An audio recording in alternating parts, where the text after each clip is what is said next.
What happens when a father's deepest sorrow becomes God's greatest blessing? In 1 Chronicles chapter 7, we discover the incredible story of Ephraim who lost his sons in tragedy, but through his daughter Sherah, God transformed that pain into a legacy of protection and provision.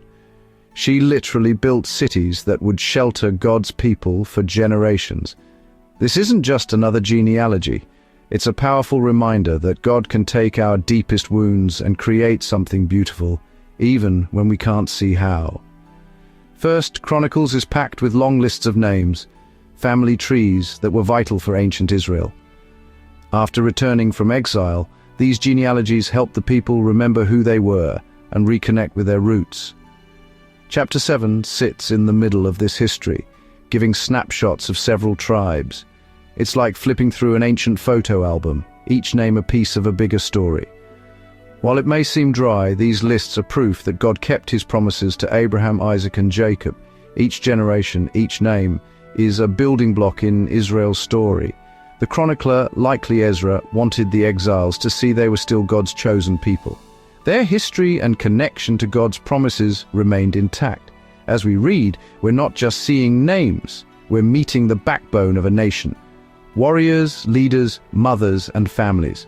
The chapter covers Issachar, Benjamin, Naphtali, Manasseh, Ephraim, and Asher, each with a unique story. And hidden in these records are clues pointing to the most important descendant, Jesus Christ, the promised Messiah. These names remind us that God's plan unfolds through ordinary people. Every name mattered then, and still matters now. The chapter begins with Issachar, one of Jacob's sons. His descendants were called valiant men, strong warriors, vital to Israel's defense. The numbers are staggering. Tolah's family alone had over 20,000 fighting men. These weren't just names, they were the nation's strength. Next is Benjamin, Jacob's youngest, whose tribe was famous for skilled warriors and leaders. Listing these families was a source of pride and a reminder of their noble heritage. For the exiles, these names inspired hope and courage as they rebuilt their lives. The chronicler highlights their military might to show God's blessing and protection.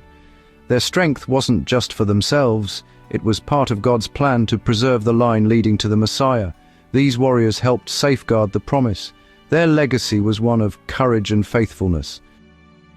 The focus shifts to Joseph's sons, Manasseh and Ephraim. Manasseh's descendants became powerful, settling on both sides of the Jordan. The story of Ephraim is more personal. His sons died in a raid, and he mourned deeply. Yet after tragedy, Ephraim had another son, Beriah, and the family line continued. From this line came Joshua, the leader who brought Israel into the Promised Land. This shows God bringing hope from loss, restoring what seemed broken. Joshua's name is the same as Jesus in Hebrew, making him a foreshadowing of Christ.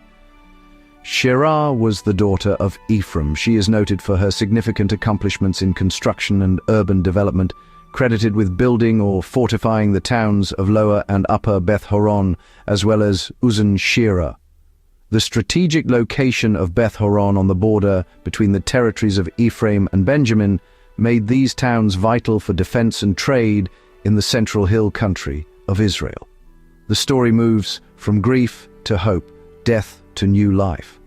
God's plan continued, even through pain. These genealogies remind us that behind every name is a real story of struggle and redemption. The line of promise survived because God was faithful. Ephraim's story points directly to the hope found in Jesus. The chapter ends with Asher's genealogy. Asher's tribe lived in a rich, fertile region and was known for strength and prosperity. The list includes his daughter Sherah, a rare mention showing her importance. Her presence reminds us that women played key roles in Israel's story. Naphtali's tribe is mentioned briefly, perhaps because records were lost over time. These gaps highlight the impact of exile and the value of what was preserved. Asher's tribe had thousands of men ready for war, painting a picture of a once mighty nation. For the exiles, these lists were more than history. They were inspiration. They called the people to remember God's blessings and trust Him for the future. The genealogies were a foundation of hope. At first glance, it's hard to see Jesus in a list of ancient names, but these genealogies trace the line of promise from Abraham to the Messiah. Every name is a link in the chain leading to Christ. Matthew's Gospel starts with a genealogy for this reason, to show Jesus is the fulfillment of God's promises. The story of Ephraim's loss and Joshua's rise foreshadows the gospel, life from death, hope from despair. Joshua, whose name is the same as Jesus, led Israel into the promised land, a picture of Christ leading us to salvation. The strength of Israel's tribes points to a greater strength in Jesus, not military might, but sacrificial love. These lists anchor the story of salvation in real history. Jesus didn't appear out of nowhere. He came from a real family in a real nation. The genealogies show God's faithfulness across generations. They remind us that God's plan for salvation was woven into history from the very beginning. Are you ready to continue? Just click here and come along with me to the next chapter.